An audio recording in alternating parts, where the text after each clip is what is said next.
Welcome, everybody. Thanks so much for joining us today. We will get started here in just a moment, but go ahead and fill out our welcome poll so that we can get to know you. And we'll give folks just a few more minutes to log on today and we'll get started. Thank you.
All right, we're going to go ahead and get started.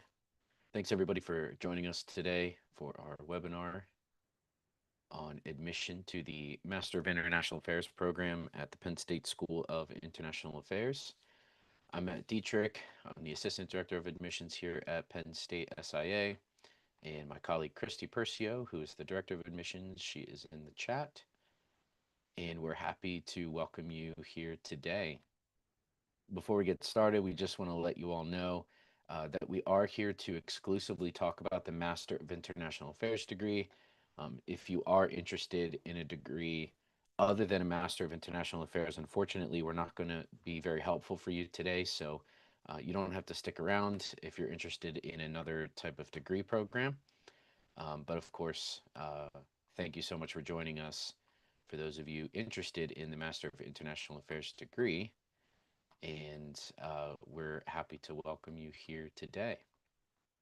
Um, some other housekeeping items before we go here today is that we welcome you to ask questions throughout our time here today, but we ask that you please use the Q&A box as opposed to the webinar chat. It's just easier for us to get to your questions, answer them accordingly, and folks can see the responses to your questions as we go as well. So please use the Q&A box and not the webinar chat to ask your questions. You can ask your questions throughout our time here today, and we'll get to them as we go. But we'll also have time at the end to answer your questions in mass if that is what you would like to do. All right, so let's go ahead and get started here.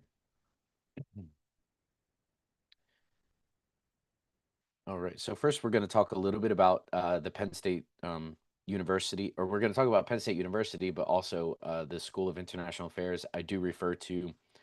We all refer to the School of International Affairs here at Penn State as SIA. So please know that when I say SIA, that is the program or the school that I am referring to. So just some quick facts about the School of International Affairs. It is a professional master's degree program.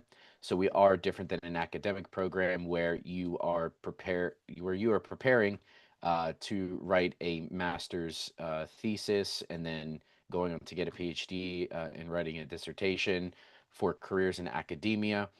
We really are focused on helping students get a job once they graduate from our program. So we're very professional, professionally minded, looking to help students gain the skills that they need to get jobs in international affairs post graduation. And that is the bulk of what we do here at SIA. We are a member of the Association of Professional Schools of International Affairs. In that's kind of a fancy way of just saying that we are one of the top schools of international affairs around the world, of about 70 schools globally that are a part of this consortium that are recognized as the top schools of international affairs. We offer an interdisciplinary, flexible, and customizable curriculum. So students will touch on a wide variety of topics here at SIA, but also have the ability to customize their degree program through concentrations and education abroad and language learning, etc., to make the most of their time here at Penn State. Just as I mentioned, we do offer education abroad. Many of you are international, aspiring international students. So coming to the United States will be education abroad for you, and we understand that. In some cases, though, you may be interested in going abroad from the United States to another country to study, and we've had plenty of international students do that before. We have really great faculty, former State Department employees, ambassadors from other countries to non-US countries. We have experts in economics, media and journalism, sociology, Africa, and more. You get support from all of our staff here at SIA, and that means from the time that you apply through the time of graduation, you will have someone as a connect point here at the School of International Affairs to help you through every aspect of your journey, and we'll talk more about that later. And we have an over 90% career attainment rate within 1 year of graduation. So we have a great success rate of our students finding employment within 1 year of graduation. When we're talking about curriculum flexibility, you can see through our core curriculum that we will touch on a wide variety of topics, including economics, international relations theory and diplomacy, some international law, as well as quantitative analysis. But then you can choose one of 12 concentrations, or you can create your own through our create your own concentration option. This can mean a variety of things, including taking classes in many top Penn State graduate programs. There will be limited opportunities for students to find coursework outside of the International Affairs Department to form the concentration of their choice. You can also start or perfect a foreign language here at Penn State. We do require intermediate proficiency in a language other than English. Many international students already passed this requirement prior to entering our program, simply because many countries around the world have multiple different languages that folks speak, and so we recognize that. But if you want to learn another language while you're here at the School of International Affairs, you can absolutely do so. Every student is required to complete a master's paper or an internship. Given that we are a professional program, many students do choose to do the internship for networking, professional development reasons, but neither is right or wrong. It just depends on your career aspirations. So why should you consider coming to Penn State? Well, Penn State is a top 100 global university, according to U.S. News and World Report, as well as topuniversities.com. Penn State does have the largest alumni association globally. And really what this means is that anywhere you go, you can meet Penn Staters, people who have graduated from Penn State or are connected to Penn State through family members. Penn State has a really great reputation in employment, in the job market, and many people many hiring managers are Penn State alumni. Here at the School of International Affairs, many of our alumni end up working in Washington, D.C., or really anywhere around the world, but Washington, D.C. seems to be very popular amongst our alumni population, and it's a really thriving and growing group. Penn State has a global community and it is centrally located. You can see here that Penn State is located uniquely between at least 3 major U.S. cities and an international city. We do take our students to Washington, D.C. and New York for networking, meeting with employers, meeting with our alumni, and more. Looking at the statistics on the right side of your screen, You can see that Penn State is really great for international student enrollment. It's a top institution in the U.S. for international student enrollment, one of the best college towns in America, and very supportive of first generation college students, and other aspects that make Penn State a really great place. So why SIA? Well, first, you get full access to this excellent university and all of its resources that I just got done talking about. Support from every angle, including three-tiered advising. So every student gets an academic advisor, a career services advisor, and a faculty mentor. Like I said, Christy and I will walk you through the process of admission all the way up until admission if you're granted admission, and then we will pass you over to the capable hands of academic advising who will help make sure that you're on pace to graduate and explore classes and concentrations, etc. Career services who will help you write cover letters, resumes, find internships and jobs, and then a faculty mentor who is available to you for mentorship, discussing career goals and plans, as well as coursework help. You also get peer and alumni mentorship. So before you enroll in the program, if you're admitted, we will ensure that you are connected with a capable second year student who has been there and done that, so to speak, to help you connect the gap between where you are now and graduate school at Penn State. We also have alumni mentorship, someone who has graduated from our program who can be a resource for you in the professional world to help with networking or to just discuss your goals and see how they may fit into helping you achieve those goals. Again, we offer education abroad to 25 locations around the world. Again, coming to the US is education abroad for many of you, but if you're interested in going abroad again from our program as a part of the program, you can absolutely do so. We have networking through the Penn State Alumni Association and our SIA career trips. Like I said, we go to DC and New York every fall and spring to meet with employers and to meet with SIA alumni who live and work in these cities. It's one of the best events that we do every single semester. We have a tight knit, diverse, and global community. One of the things that our director is very keen on is building community here at SIA. This is where your network starts here at SIA, and you can take that with you into the future. Graduate school is a bit of a sprint and not a marathon, and so we do our best to help to build community in an inclusive and supportive environment here at the School of International Affairs. And our career services is really great. I've touched on this in a few different ways, but to remind you, we have a 93.8% career attainment rate within 1 year of graduation. And we just really brag on our not only our career services office, but our students in being ambitious and finding opportunities to succeed. All right. So this is kind of the important part. We will discuss in with some brevity the application requirements, how to apply. So if you've kind of tuned me out, tune back in. This is the time for you to take notes, screen record, take screenshots, whatever you have to do, because this is the important aspect of our webinar today that will help you succeed in applying to our program. Next week, a week from today, we will be having a best practices in applying to graduate school. So if you have additional questions about how to successfully craft a really good application, we recommend that you come to that webinar. It's going to be extremely helpful. We'll really break down the application and give you some insider tips on how to apply to our program and be in best consideration for scholarships and admission to our program. But first, we have to talk about deadlines. So our deadline to be considered for generous merit-based scholarships will be December 31st, 2025 by 11:59 p.m. Eastern Time. This is a strict deadline, so you must have an entirely completed application no later than December 31st in order to be considered for top scholarships and admission to our program.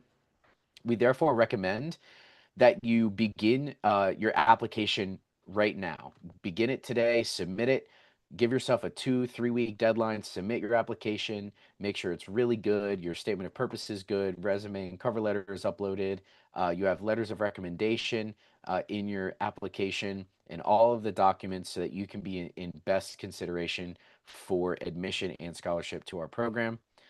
If you apply after December 31st, but before February 15th, which is our final deadline for admission, you may be granted admission, but the likelihood for scholarship goes down dramatically. December 31st, anyone who has applied by then will be prioritized for merit-based scholarships, and we expect to have distributed all of our scholarships out to those who applied by December 31st. If you apply by February 15th, we will still consider you for admission, but it's not likely that you will receive a merit-based scholarship, or if you do, it will be very limited. After February 15th, we can't guarantee admission or scholarship. You can feel free to apply, but the likelihood of you being admitted is very low at this point because we expect to have our seats filled um, in short order after December 31st. So December 31st, I hope you're kind of getting the point, is the most important date. So please apply by then. Plus, if you're an international student and you apply by December 31st, you'll hear back from us sooner, and that will give you a lot of time to determine if you need to move forward with getting a visa. And as we know, visas right now they're a hot commodity. So please make sure that you are applying soon so that you don't unfortunately put yourself in a bind of getting a student visa on time for the start of the fall semester next August. All right. So how to apply to our program. First, go to our website. There are no tricks to this. We're not trying to fool anybody or make anything harder than it has to be. Applying to graduate school can be cumbersome and stressful at times. But go to our website. All of the information you need to successfully complete the application is there.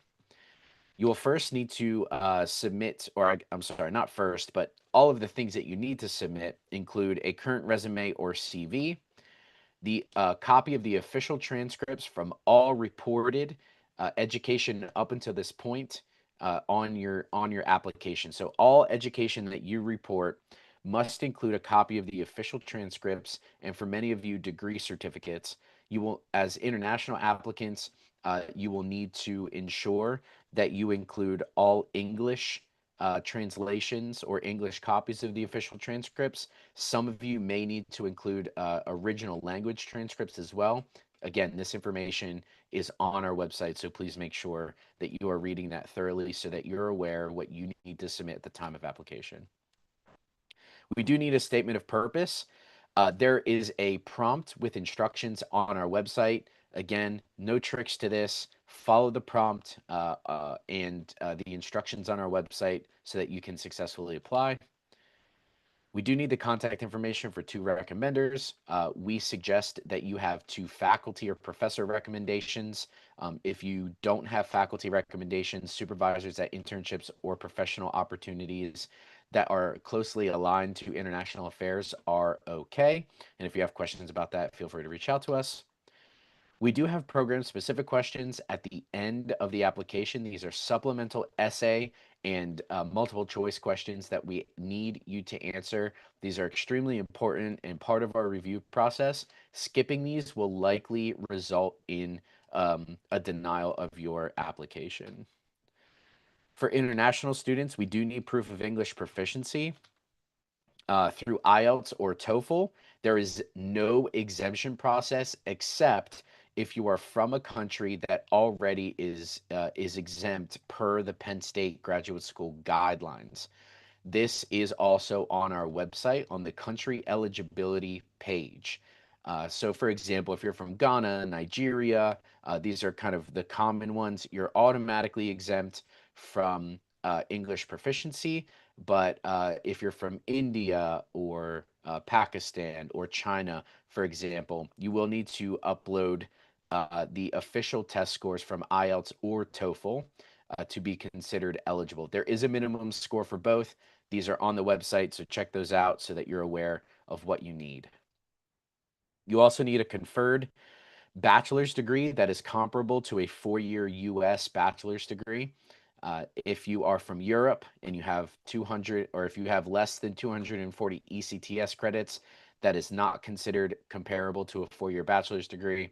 If you're from India, for example, and again, these are just common ones that I can think of off the top of my head.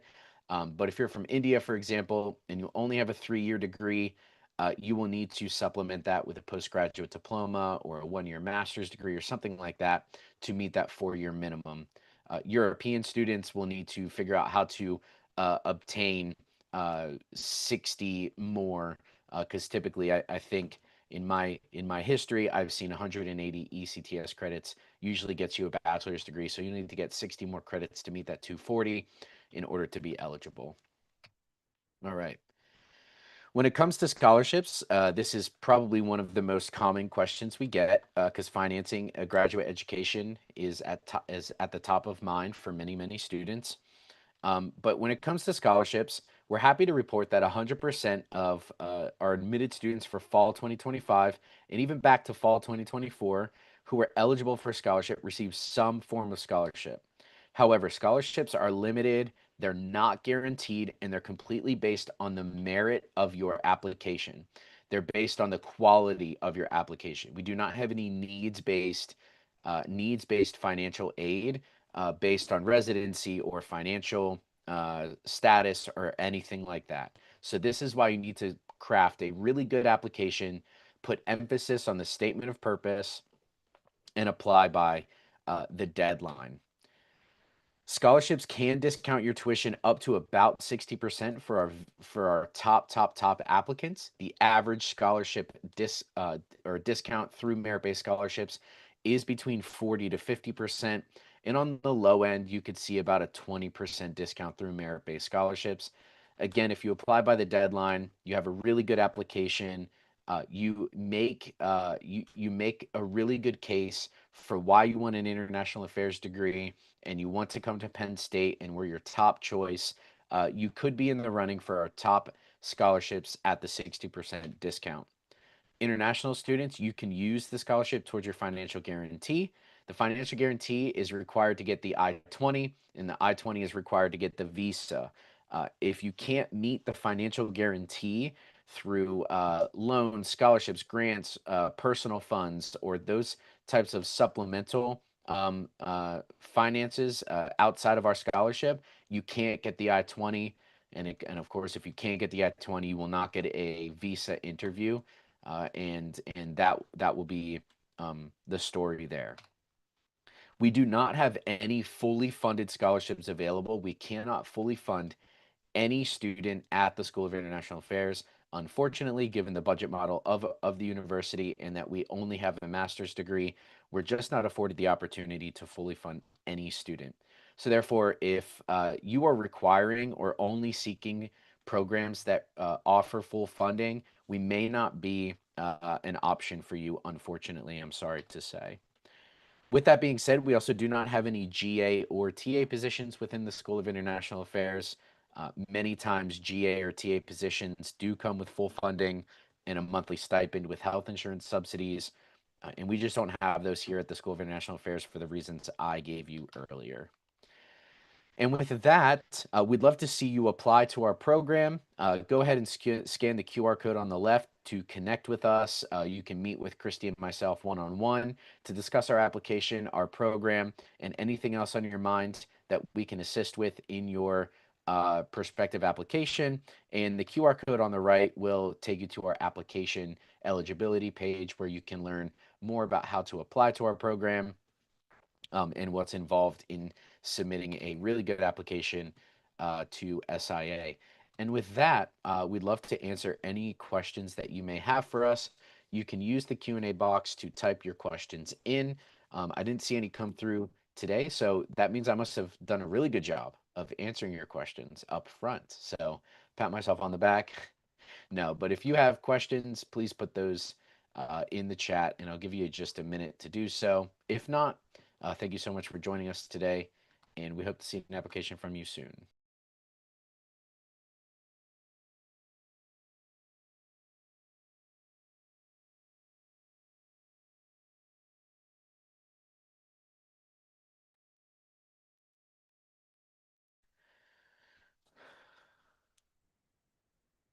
So someone asks, since there are no fully funded scholarships, does the school help in finding external scholarships for international students. We do have an external scholarship database on our website. If you go onto our website and peruse around, which we recommend that you do anyway to get to know us better before you write your statement of purpose, you'll find in the financial aid section or financial information section of our website a link for an external scholarship.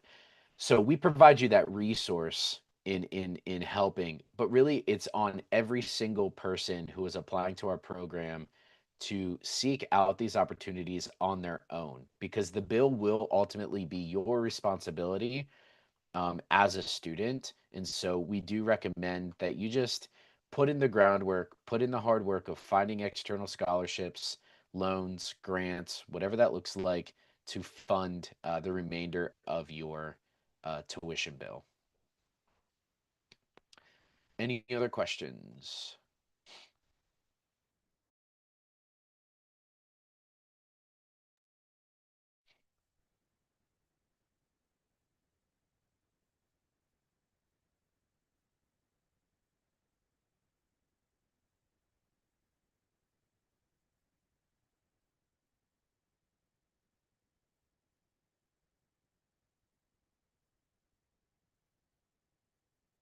All right, seeing as there are none, we're going to go ahead and stop today. We do appreciate your time and attention. If you would like to rewatch this, you can go on our YouTube page and watch the playback of our webinars. And feel free to reach out to us via email, and we're happy to answer your questions. Thanks again, and have a great rest of your day.